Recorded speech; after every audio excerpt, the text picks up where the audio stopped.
वंदे लोकतिलकं सत्ततवार्ता विभूषणं अमर कृत्युत्सरणं प्रबुद्धं लोकजीवनं प्रणय प्रमत्त जागदीपनं वंदे जीवन जीवन सत्पुरुषं।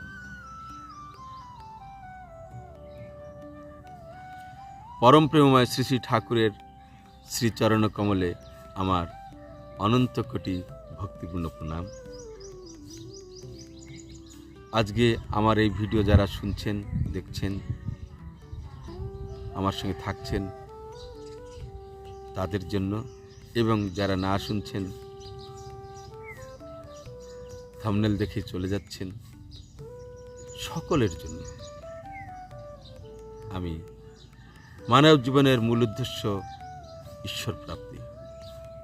এই জন্মই শ্রেষ্ঠ জন্ম, এই জন্মেই যাতে সকলের সেই ঈশ্বর প্রাপ্তি লাভ হয়, সেই প্রার্থনা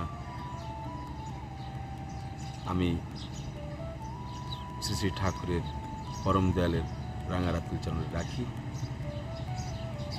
এবং সকল দাদা ও মাদেরকে আমার অন্তরকাড়া ভালোবাসা, প্রেম, প্রীতি, শ্রদ্ধা, ভক্তি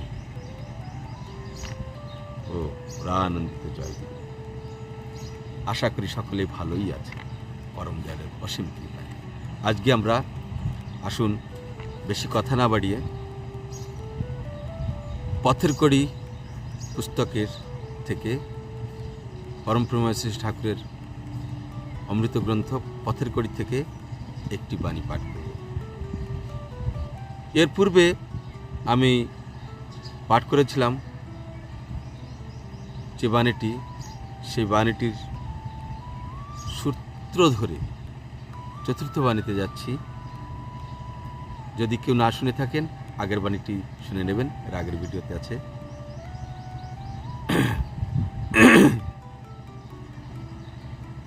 তো আসুন শুরু করা যাক। তোমার আদর্শ ও ধর্ম যাহা জীবন যশ ও বৃদ্ধিকে আমন্ত্রণ করিয়া পোষণে সপরিপার্শ্বিক তোমাকে পুষ্ট ও উন্নত করিয়া শ্রেষ্ঠ ও সম্বর্ধনায় চলায়মান রাখিয়াছে, তাহা যেখানে আহত ও অবমানিত তোমার আদর্শ প্রেম নিঃসন্দেহ অন্তর্নিহিত পরাক্রম ওই আদর্শ ধর্মের স্বার্থ প্রতিষ্ঠাকে অটুট ও উন্নত করিয়া যদি জয়ে অবাধি না করিয়া তুলিল, তবে তোমার বেঁচে থাকার মূল্যই বা কোথায়? আর বাঁচাটাও কি ভণ্ডামির কবরে অধিষ্ঠিত নয়? বাণী সংখ্যা 4 পথের কড়ি। এবার একটু আলোচনা করি যতখানি আমি বুঝি, আর আপনারা আপনাদের মত প্রকাশ করবেন কমেন্টের মাধ্যমে, আমি আরও বুঝে নেব। তোমার আদর্শ অর্থাৎ আমার আদর্শ, ঠাকুর বলছেন তোমার আদর্শ মানে আমার আদর্শকে বলছেন, ও ধর্ম। আদর্শ কি? সিধা কথায় আমার জীবনের পরম আদর্শ হচ্ছেন পরম প্রেমময় শ্রী শ্রী ঠাকুর অনুকূলচন্দ্র। ও ধর্ম, এই আদর্শ ও ধর্ম মানে ঠাকুর আমাকে ধর্ম কিভাবে পালন করতে হয়। ধর্মের মূর্ত প্রতীক হচ্ছেন আদর্শ, যিনি সত্তা সচ্চিদানন্দময়, সত্তার অসৎ নিরোধী সতহি, সত্তার পরিপোষক যা তাই ধর্ম। আর সত্তার পরিপোষক আমার ঠাকুর এর মতো করে আর কেউ দিতে পারেন না। আর সেই আদর্শে আমি দীক্ষিত। আমার অনুরাগ যত বাড়বে সেই দীক্ষা আনবে আমার অনুরাগ, অনুরাগ যত আমার বাড়বে ততই আমি ধর্মপরায়ণ। যাই হোক, ওই বাণীটিতে আমি বেশি আগে যাচ্ছি না। তাহলে ধর্মই, এই ধর্ম আমাদেরকে বাঁচিয়ে রাখে, আমাদের জীবনের যশ ও বৃদ্ধি এনে দেয় আমাদের জীবনে এই ধর্ম। আর আমার ঠাকুর বলছেন এই ধর্মকে, এই বৃদ্ধিকে আমন্ত্রণ করিয়া পোষণ করে। স্বপারিপার্শ্বিক, অর্থাৎ আমরা যখন দীক্ষা নিয়েছিলাম তখন সংকল্প করেছিলাম আজ হতে শ্রী শ্রী ঠাকুর অনুকূলচন্দ্রকে প্রতিষ্ঠা করাই আমার জীবনযোগ্য হোক।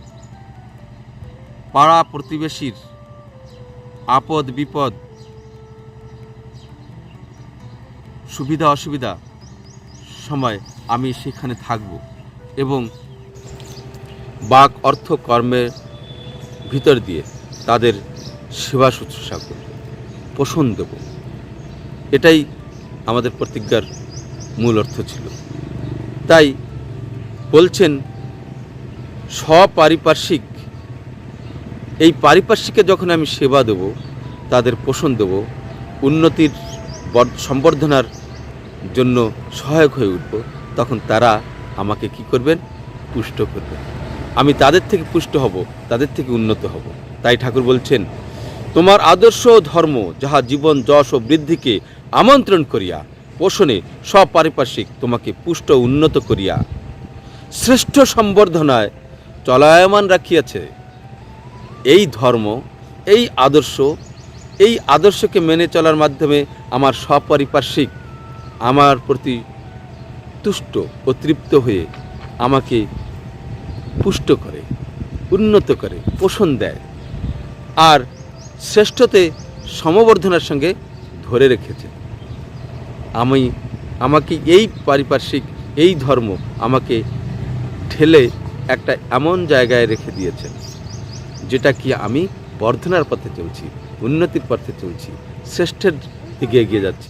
তাই আমাকে এই ধর্ম আদর্শ শ্রেষ্ঠের দিকে এগিয়ে যাওয়ার জন্য উন্নত একটা পর্যায়ে আমাকে ধরে রেখেছে। তাই বলছেন আমাকে গতিশীল করে রেখেছেন।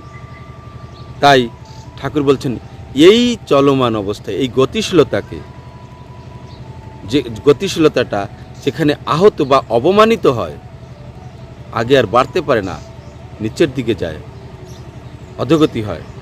তোমার আদর্শ নিঃসন্দেহে অন্তর্নিহিত পরাক্রম যদি সেখানে পরাজয় স্বীকার করে, আমি যদি থেমে যাই, ওই আদর্শ ও ধর্মের স্বার্থ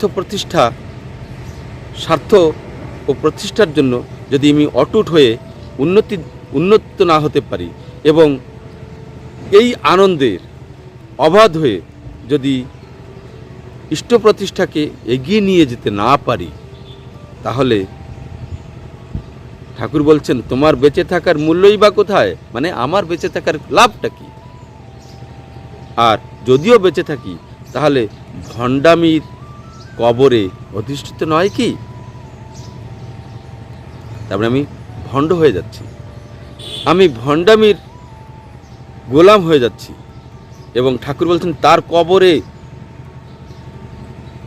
কবরে অধিষ্ঠান করছি। তাহলে আমরা কি করছি ভেবে দেখুন।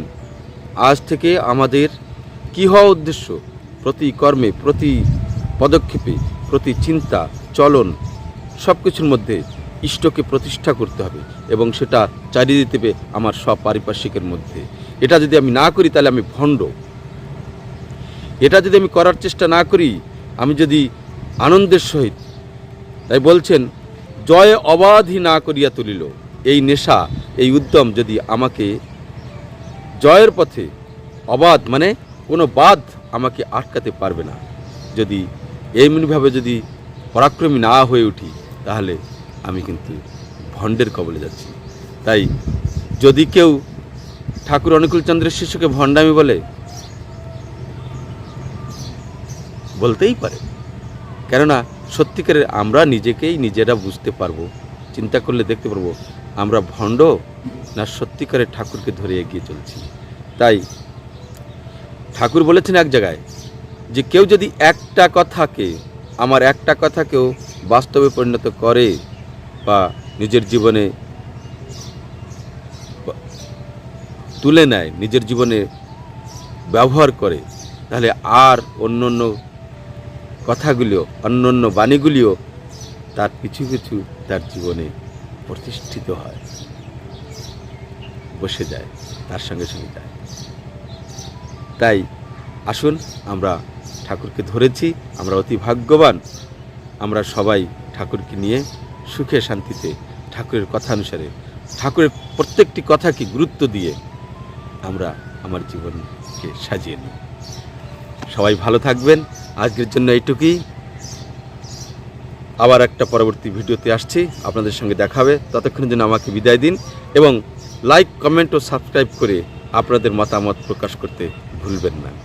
ভালো যেটা সেটা তো ঠাকুরের দয়া আপনাদের কাছে পৌঁছেছে, আর যেটা খারাপ লেগে থাকবে যদি সেটা আমাকে আপনারা নিজ গুণে ক্ষমা করবেন এবং কমেন্টের মাধ্যমে মতামত প্রকাশ করুন, আমি সেটাকে শুধরে নেব।